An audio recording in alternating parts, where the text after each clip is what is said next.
మహాదేవుడును మన రక్షకుడు అయిన యేసుక్రీస్తు వారి శ్రేష్టమైన నామంలో ఉదయకాలం అన్నా అనే చక్కని కార్యక్రమాన్ని చూస్తున్న మీ అందరికీ నిండు హృదయంతో వందనాలండి. దేవుని మహాకృప మీకు తోడై ఉండును గాక. ఎలా ఉన్నారు? దేవుని కృపలో మీరు మీ పిల్లలు వర్ధిల్లుతున్నారా? రాత్రి అంతా మంచి విశ్రాంతి దొరికిందా? చక్కటి దేవుని సన్నిధి అనుభవించారా? ఉదయమే లేచి ప్రార్థన చేసుకున్నారా? మేమైతే ప్రతి ఉదయకాలం 5 నుండి 6 గంటల వరకు జూమ్ ప్రార్థన ఉంటుంది. మా సంఘ పిల్లలు కూడా దాదాపు 25 నుండి 30 కుటుంబాలు ఆ జూమ్ ప్రార్థనలో పాల్గొంటున్నారు. ఒకవేళ మీరు ఆసక్తి కలిగి ఉంటే తప్పకుండా మీరు కూడా ఈ జూమ్లోకి రావచ్చు. దేవుడు మీకు తోడై ఉండును గాక. ఉదయకాల సమయం ఒక చక్కని వాక్యాన్ని ఇలా మనం చూద్దాం. కీర్తనల గ్రంథం 37వ కీర్తన 23వ వచనం. ఒకని నడత యెహోవా చేతనే స్థిరపరచబడును, వాని ప్రవర్తన చూచి ఆయన ఆనందించును. వారి ప్రవర్తన చూచి ఆయన ఆనందించును. అబ్బా, ఎంత మంచి మాట! దేవుడు ఆనందిస్తాడట. ఓ మాట అడగనా దైవజనుడిగా సూటిగా మిమ్మల్ని బట్టి దేవుడు ఆనందిస్తున్నాడా? మాకెందుకు పాస్టర్ గారు అవన్నీ? మమ్మల్ని బట్టి దేవుడు ఆనందిస్తున్నాడో దుఃఖపడుతున్నాడో ఏం చేస్తున్నాడో మాకు అనవసరం. ఆయన బట్టి మేము ఆనందంగా ఉన్నామా లేదా? ఆయన బట్టి మేము మేలు పొందామా లేదా? ఆయన బట్టి మేము దీవించబడ్డామా లేదా? మా ఆనందమే మాకు ముఖ్యం. మేమెంత ఆనందంగా ఉన్నాము అన్నదాన్నే మేము చూసుకుంటున్నాం. కానీ ఆయన ఆనందించాడా, ఆయన బాధపడ్డాడా, ఆయన దుఃఖపడుతున్నాడా, ఆయన ఏడుస్తున్నాడా, ఆయన గుండె వేదనగా ఉందా, మనల్ని బట్టి ఆనందిస్తున్నాడా, నన్ను బట్టి అస్సలు దాంతో మాకు పని లేదండి అంటారా? నిజమే, నిజమే. ఈ చివరి రోజుల్లో బోలెడంతమంది అసలు ఆయన ఏమనుకుంటున్నాడు, ఎలా ఉన్నాడు అన్నది ఆలోచించే మనిషే లేడండి, లేడు. మనం ఏమనుకుంటున్నాం, మనం ఎలాగ ఉన్నాం, దేవుని సన్నిధిలో మనకేమైనా మేలు కలిగిందా, కలగలేదా? మేలు కలిగితే ఉందాం ప్రభు పాదాల దగ్గర, మేలు కలగకపోతే లోకంలో కలిసిపోదాం. ఈ టైపు మెంటాలిటీ వాళ్ళని ఎక్కువ మందిని చూస్తున్నాం. అందరూ అలా ఉన్నారని చెప్పటానికి వీలు పడదు, కానీ బోలెడు మందిని అలా చూస్తాం. మీరు అంతేనా? దేవుని సంతోషంతో మీకేం పని లేదా? పోనీ ఆయన సంతోషంగా ఉన్నాడులే అనుకుంటున్నారా?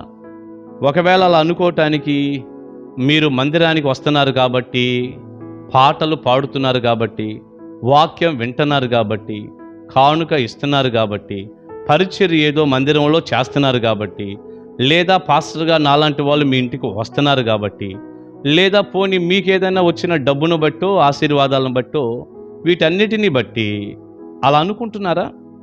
వీటి ద్వారా దేవుడు ఆనందిస్తున్నాడు అన్న ఆలోచన మీకేమైనా ఉందా? ఇవన్నీ మంచివే, చేయండి.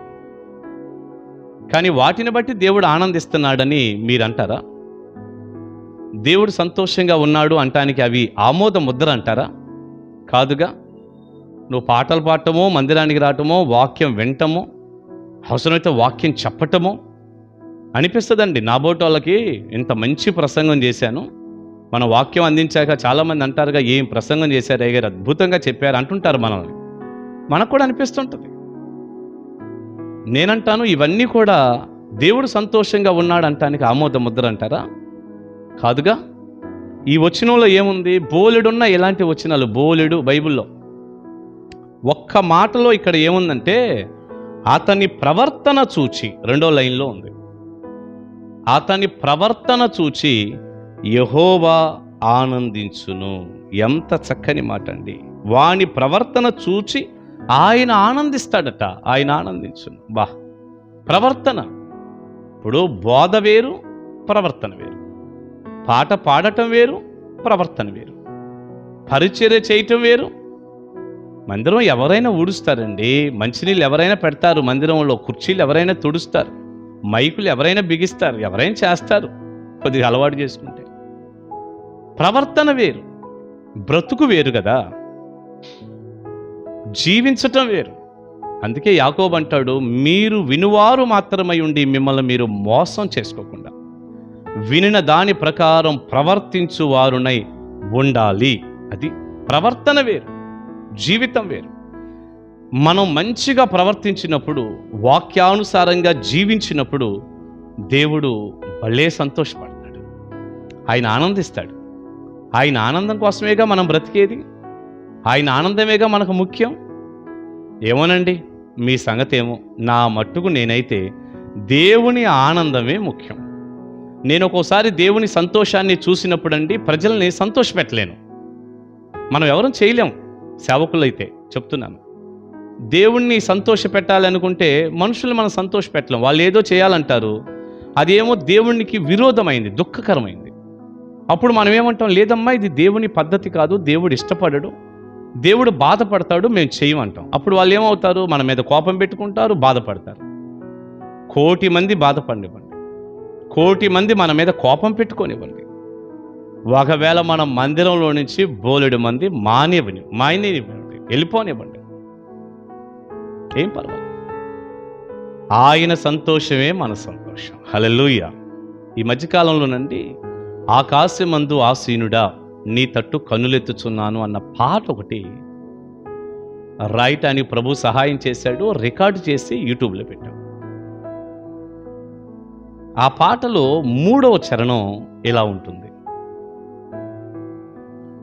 నా కొరకు అన్నీ ముందుగానే సిద్ధము చేశావు,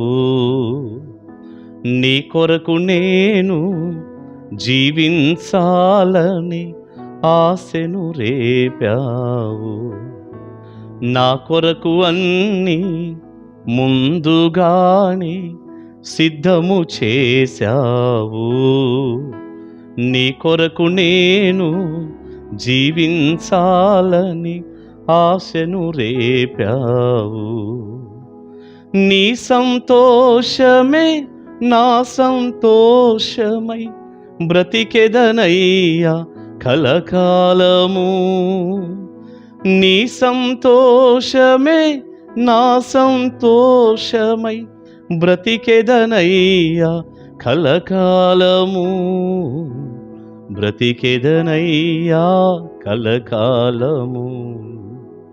ఆరాధనా స్తుతి ఆరాధనా, ఆకాశమందు ఆసీనుడా నీ తట్టు కనులెత్తుచున్నాను.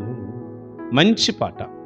మీరు ఈ పాట వినకపోతే కృపా శామ్యూల్ అనే మా యూట్యూబ్ ఛానల్లో తప్పకుండా చూడండి. మంచి పాట. ఆయన సంతోషమే నా సంతోషం. నేనైతే అలాగే బ్రతుకుతున్నాను. బోలెడు లక్షల రూపాయలని పోగొట్టుకున్నాను, లక్షల రూపాయల డబ్బులు. ఎందుకంటే అది దేవునికి సంతోషం కాదు కాబట్టి నేను వద్దన్నాను. కొంతమంది ప్రజలను నేను దూరం చేసుకున్నాను, ఎందుకంటే అక్కడ సరైనటువంటి వాతావరణం లేదు కాబట్టి, వారికి నచ్చినట్టు నేను ప్రవర్తించను కాబట్టి పోగొట్టుకున్నాను. ఇక ప్రవర్తన విషయంలో ఎంత జాగ్రత్తగా ఉండటానికి ఇష్టపడతాను, ఒక అబద్ధం ఆడటానికి కూడా ఇష్టపడనండి. ఎందుకంటే దేవుడు మన ప్రవర్తన చూచి ఆయన ఆనందిస్తాడు. మిమ్మల్ని బట్టి ఆనందిస్తున్నాడా, బాధపడుతున్నాడా? మిమ్మల్ని బట్టియే కదా నా నామం అన్ని జనుల మధ్య దూషింపబడుతుంది అన్నట్లు మీ ప్రవర్తన నాయనికి దుఃఖాన్ని కలిగిస్తుందా, దేవునికి బాధ కలిగిస్తుందా? మార్చుకో, మారు మనసు పొందు. నీ ప్రవర్తన చూచి దేవుడు సంతోషించునుగాక. అప్పుడు నిన్ను దీవించటం, నిన్ను ఆశీర్వదించటం దేవుడు కూడా సంతోషం. ఎన్ని దీవెనలు వస్తాయో. దైవ దీవెన మీ అందరికీ ఉండునుగాక. ప్రార్థన చేసుకుందాం.